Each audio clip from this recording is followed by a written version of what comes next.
Water Loop.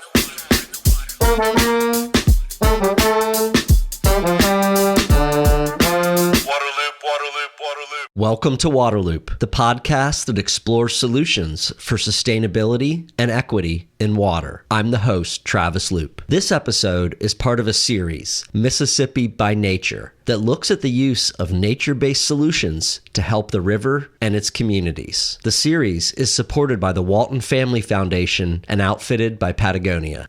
Standing in Bayou Teche National Wildlife Refuge in Louisiana, I spoke with Christina Wayne, who works for the Nature Conservancy and handles operations of the GulfCorps. She explained how the program works and how it helps advance nature-based solutions. We're out here at Bayou Teche National Wildlife Refuge where the GulfCorps is working. Thank you for having us come out and see you all and talk to you all. What is the GulfCorps? The GulfCorps is a program that's funded by the Restore Council, which was formed to disperse the Deepwater Horizon oil spill money. And our program is funded, through the National Oceanic and Atmospheric Administration. So what we do is the Nature Conservancy, TNC, manages the program for NOAA, and we contract with 5 conservation corps across all 5 Gulf states, from Corpus Christi, Texas to Apalachicola, Florida. And they run up to 11 crews from anywhere from 6 to 12 months, depending.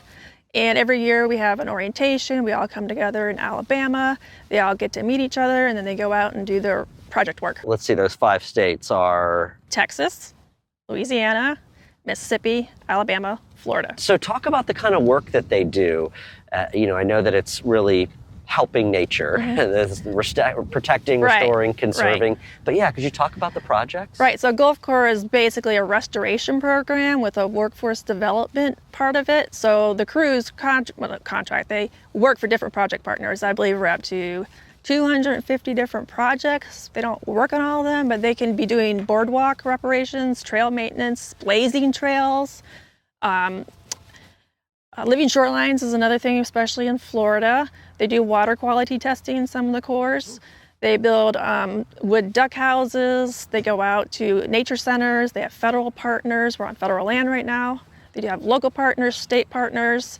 They're doing anything and everything you could think of for restoration and conservation, and also doing some outreach while they're at it.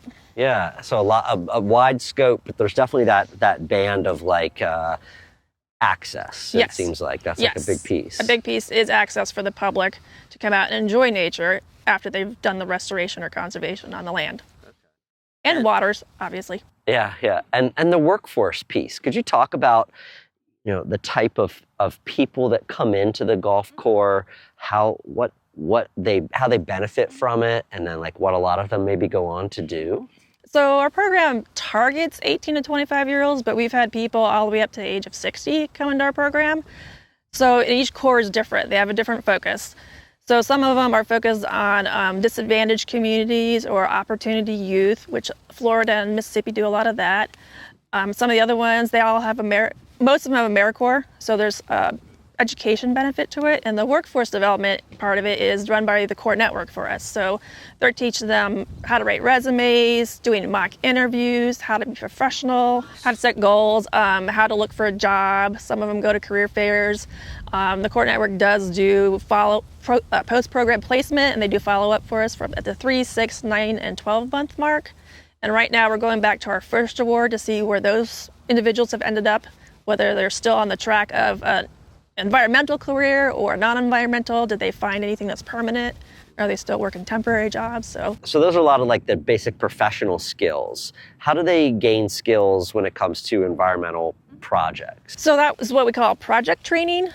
So they get a lot of that either from their core staff. They learn about invasive species, how to manage them, plant native species, how to identify those, construction. So they have either construction courses or OSHA.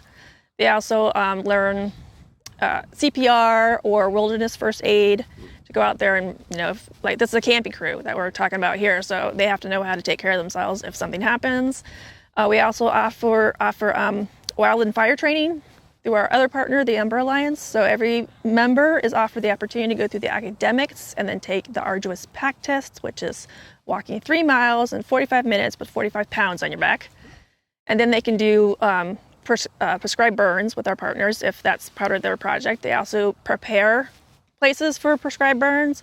So they get a wide variety, a lot of them, of different things they could do for the environment or for nature, so that when they do leave, hopefully they get a job in the environment. But if they don't, we're happy if they get a placement somewhere by using our workforce development. And could you talk about that? I'm curious, how many, how often, and how so they go on to other environmental jobs.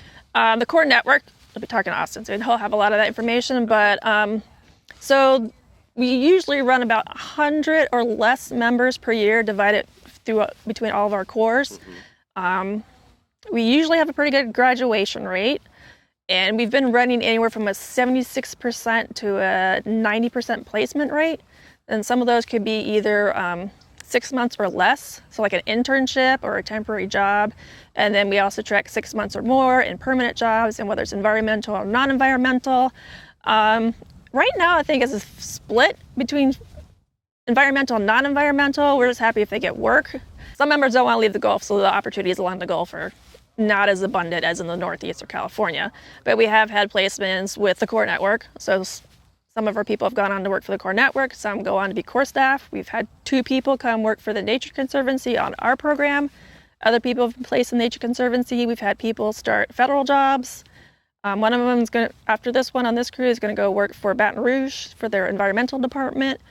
So it's a wide range of different kinds of things people are doing. One of them got a job at Tulane University in their primate studies. So sounds pretty successful, though. I mean, like a good number of people going on and doing good things. So it's a great springboard for a lot of these folks. Definitely. Members of the GulfCorps are drawn to the work for nature and value the time outdoors.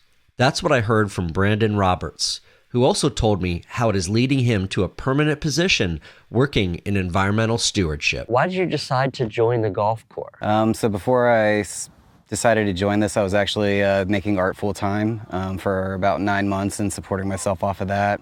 And I knew I wanted to be a part with the nature. I was an optician for 10 years before this, so I was like the pharmacist for glasses. And it just kind of drained my soul. And after the pandemic, I really just knew I wanted to do something different. So this opportunity came up, and it was in Louisiana, which is where I wanted to land. So. And you've been in here about 6 months. What kind of work have you done? What kind of projects have you done? Invasive species removal, like we've removed Chinese tallow a lot, camphor, and then boardwalk rebuilds and trail maintenance mostly. And what type of skills have you kind of gained being in the GulfCorps, especially when it comes to that, environmental side of things? I've learned some identification for sure, but I would say probably carpentry was a big one. I had some experience with it, but definitely more confident in it now than prior to. They've also kind of given you some other opportunities to interact with groups or other partners, agencies and stuff. What's that been like? You're here today with the Fish and Wildlife Service, and it's been great. It's allowed us to just really see some parts that people don't get to see every day, and I've always been drawn to the swamp, so it's been really cool to experience that all through the state and see how it can be a little different in each area. We did some shore restoration and bagging of oyster shells down in New Orleans, and that was a pretty cool experience. Planted some cypresses as well there in the swamps, trying to rebuild and restore the habitat. Could you share how you've been able to line up your job for when you're done the GulfCorps, how that came about, and then what you're going to be doing? So we did some trail maintenance back home in Baton Rouge, and I did some chainsaw work and just cleared some felled trees that had been blown over from a storm. And the project partner really liked my stamina, work ethic, and attention to safety. So she told me to apply whenever the term was towards an end. And what are you going to be doing, and for who? It'll be with Baton Rouge Recreational, with BREC, and mostly trail maintenance and removing trees and kind of just maintenance on general for the trails. That's a key part of the whole thing is public access. That's why I love doing this. It's great being able to make it accessible to more people and just make more people want to come into these environments and enjoy it as much as I do, because I see the beauty everywhere, every day, and a lot of people don't take that time to just stop and go see it. Yeah, and what did you guys do today? Built a floating dock, which was definitely a first for me. I hadn't done that. It was an experience, but it was definitely worthwhile, and it's always satisfying to be able to like step back and look at a finished product that you know people are going to be using. Well, now you know how to build one too. Exactly. So, you can teach other people, right? Exactly. Yeah. Thank you so much. Absolutely. Agencies responsible for natural resources, such as Bayou Teche National Wildlife Refuge, are often under-resourced. The GulfCorps provides essential help, as explained by Brian Pember of the U.S. Fish and Wildlife Service. My name is Brian Pember. I am here at Bayou Teche National Wildlife Refuge. I assist with the management of Mandalay Refuge and also Bayou Teche National Wildlife Refuges. The GulfCorps, how do you work with them, right? What do they do for you all? Like you've seen today, they are wonderful workers that are always willing to get outside and help me with any kind of outdoor recreational facilities, providing trails or maintaining trails, building the dock like we did today. Mandalay, they put up a big entrance sign. They graveled the actual trail to our observation deck, which they finished upgrading the observation deck as well. So anything from invasive species, we've been trying to work that in, but they're great workers, and they come with a lot of knowledge and a lot of skills that work really well with our agency. Yeah, well, you're outdoors, right? You're involved in natural resource management, water management. So I was just, if you could elaborate a little, I'm curious, when they come in, how they fit with that work. They come in thirsty and hungry to be outside and to really just do what they can to help out the local community and the local residents and help the refuge in this case it's Bayou Teche, just provide services for the local residents of St. Mary Parish and the city of Franklin in that area. So they come in eager to make a difference, and it's a pleasure to work with, and it really makes it easy. I understand that a really good portion of them actually go on to other kind of environmental jobs of different types. What does that mean to you as someone who works in that field? I really am happy that they do that. It makes me feel good that I had something to do with sparking something. If they didn't have that spark, many of them do, but a lot of them get outside and they work on a refuge and they say, hey, I'd like to do something like this. And that's a great feeling. So whenever the Fish and Wildlife Service can bring people on board, like these young adults, and just that are motivated already, and just kindle that fire, I guess is what you hear a lot. Yeah. You guys have your resources, you have your budgets, you have your staff, but could you talk about the need for more hands, right, to do environmental type work? The need for help is greater now than it really ever has been. Why is that? Staffing is getting cut in many areas.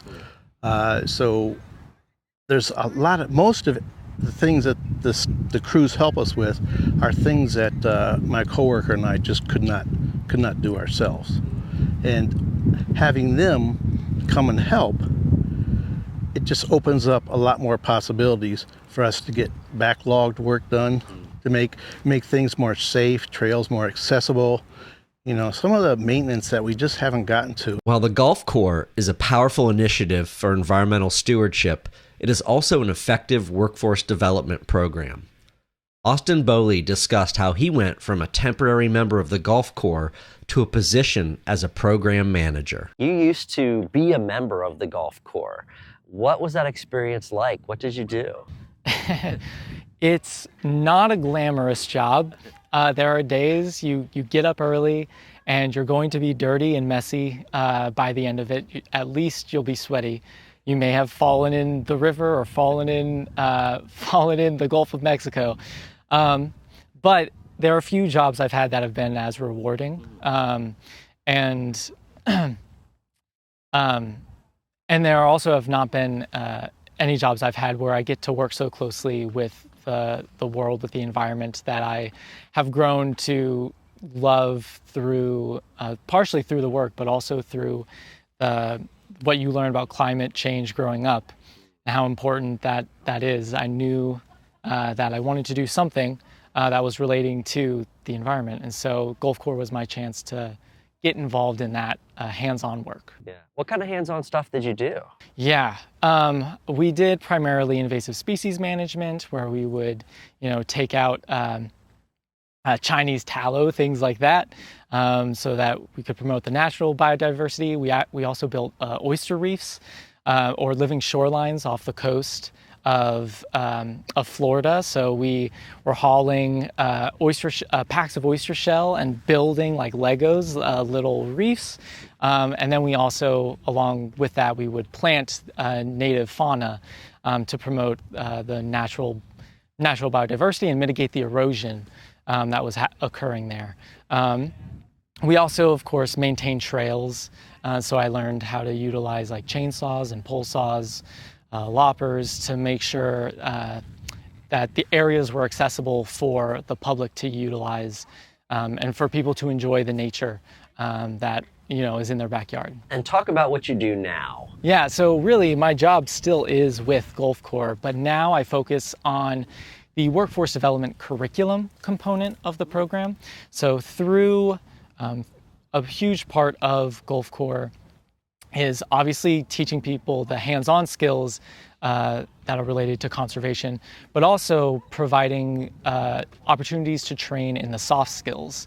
And so that's what I primarily focus on, the things that will make sure that participants are prepared for work after their term ends, making sure that they understand what professionalism is, the things that make you successful regardless of what job you have after your term ends are the things that I focus on.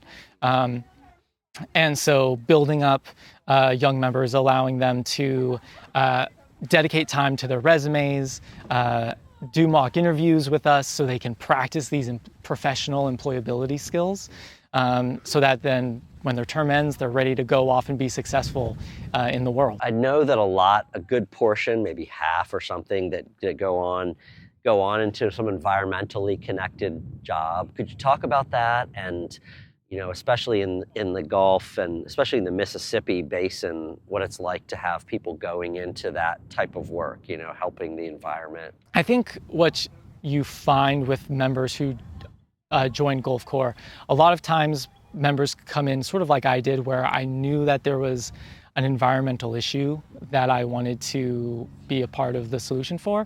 And then there are also other people that aren't aware of this, coming in, and they learn it through the work. And I think it's wonderful to have both sets of people come in and then find ways into career paths that before GulfCorps they didn't think was possible. So you find people, we've had people go and work with the U.S. Fish and Wildlife or the Forest Service, have people who work now doing prescribed burns in different parts of the country. We also have people who just love what corps are about, and they find other corps in different parts of the country and go work with those corps that have different environmental issues that they're tackling. And so it's just really rewarding to see all these different kinds of people come in and then oftentimes leave with that same mission. Well, that was awesome. Talking to all those members of the GulfCorps about that program and the impact it's having for the environment. What's more awesome, though, is standing on this dock that they just built today to improve access and recreation here at Bayou Teche. Really inspired to hear how many people go through that GulfCorps program and then end up working in environmental fields. That's the whole point, and that's the type of workforce development that's needed here in the Mississippi region. Excited to keep going on this journey upriver. Going to start really heading north now. Next stop in Baton Rouge to learn about the sediment diversion. You're in the water loop.